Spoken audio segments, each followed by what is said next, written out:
essa é uma geração, né? Ontem a gente estava conversando, foi numa palestra numa escola, eu estava ali com crianças do 6º ao ensino médio, do 6º ano, do ensino fundamental ao ensino médio, então tinha uma variedade muito grande de idades e tinha também alguns professores, coordenadores presentes, e a gente estava batendo um papo sobre a questão do bullying, né? Que a gente falou aqui na semana passada, e também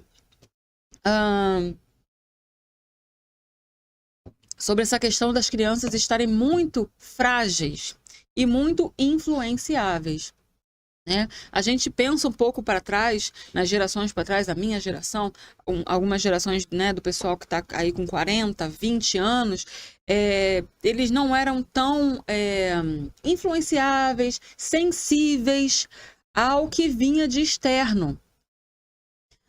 A gente tinha também apelido, deboche, aquela coisa toda. Eu lembro, na minha época, eu acho que você que é pai, que é mãe, aí por volta dos 40 anos, 30, você também lembra que na sua época de escola, lá, ensino fundamental e médio, também tinha brincadeiras de mau gosto, né? Um deboche, uma coisa toda. Só que assim, a nossa geração parece que era um pouco menos sensível e suscetível a esse tipo de mal, de dano, né? A gente depois estava conversando um pouco, parece que as crianças estão tão frágeis, parece uma taça de cristal, parece uma bolha de sabão, né? Uma brincadeira, às vezes, que acontece hoje, causa um dano muito mais grave do que causava na nossa época, né?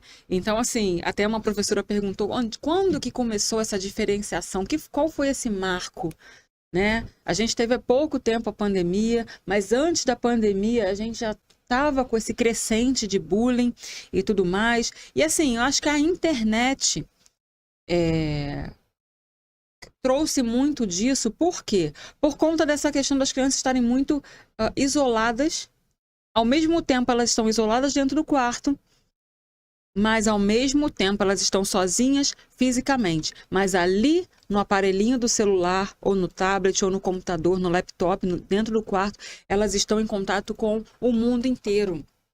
Eu tenho uma paciente de 12 anos, 13 anos, que eu perguntei para ela, né, quem são as pessoas com quem você joga, com quem você conversa. A gente estava falando sobre a questão de idioma, né? Você fala inglês, você aprendeu inglês, você estuda inglês. Ela falou que ela não joga com ninguém do Brasil.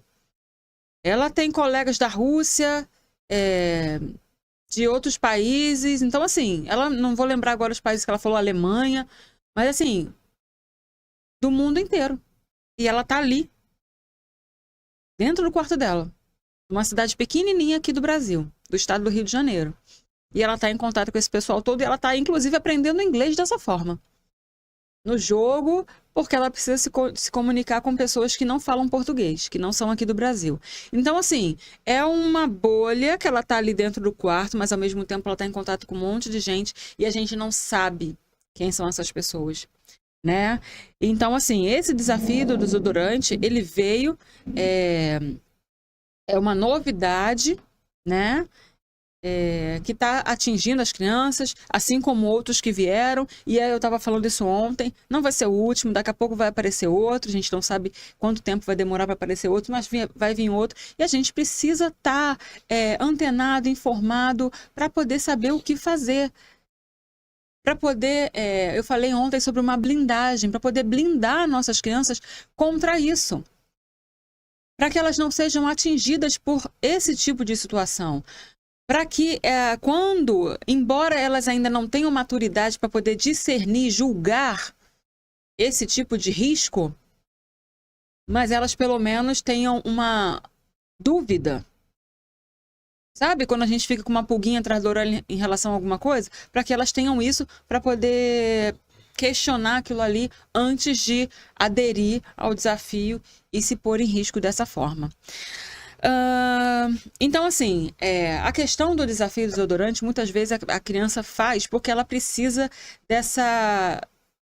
desse ibope, né? E por que ela precisa disso? Muitas vezes por questões de autoestima. né? A autoestima da criança ainda está em formação, ela ainda não tem tanta segurança, tanta confiança do seu valor, né? Então, assim, a autoestima da criança está ainda muito frágil.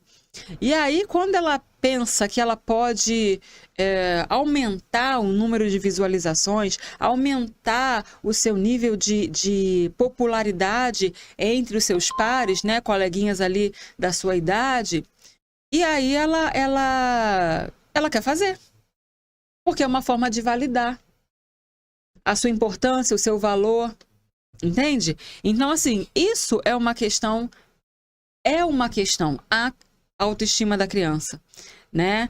Esse desafio surgiu e ele se espalhou porque ele trouxe esse tipo de visualização para crianças tão novas, né? E aí, assim, uma pessoa faz, as crianças replicam, elas conseguem visualizações, aí a outra lá que ainda não fez, viu? Nossa, olha quanta visualização.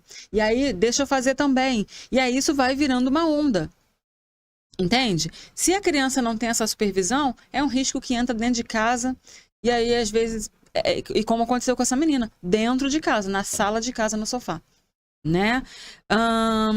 E são efeitos psicológicos, são efeitos sociais assim, né? Em relação aos seus colegas, seus amigos, tudo isso é uma influência que chega para ela. É uma questão de autoestima ligada à aparência e à aprovação dos amigos.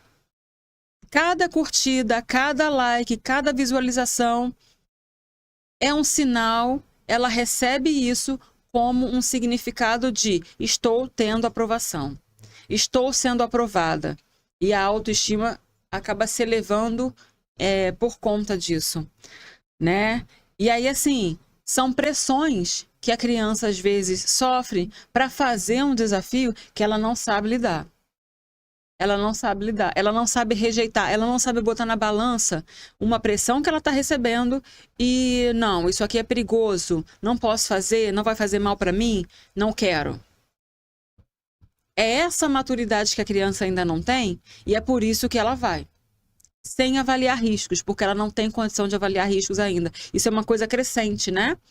Não é de um dia para o outro, não é de uma hora para outra. É uma coisa crescente. A questão da avaliação do risco que a criança vai ter. Então, muitas escolas já estão desenvolvendo programas de conscientização sobre a saúde, sobre a autoestima. Essa escola que eu estive ontem, eles, né, me convidaram como profissional da saúde mental para crianças, e aí eles estavam me explicando que eles estão convidando, né, já tem projeto para outras áreas, né? No caso, na área da segurança, policiais que vão lá conversar com as crianças, com os adolescentes. Então, assim, são escolas que já estão antenadas. Não é só essa. Aqui na nossa cidade, a gente sabe que tem outras escolas que estão já alinhadas com essa postura de levar conhecimento para as crianças e para as famílias. Eles precisam conhecer o que tem acontecido, quais são os riscos, para eles não serem influenciados dessa forma.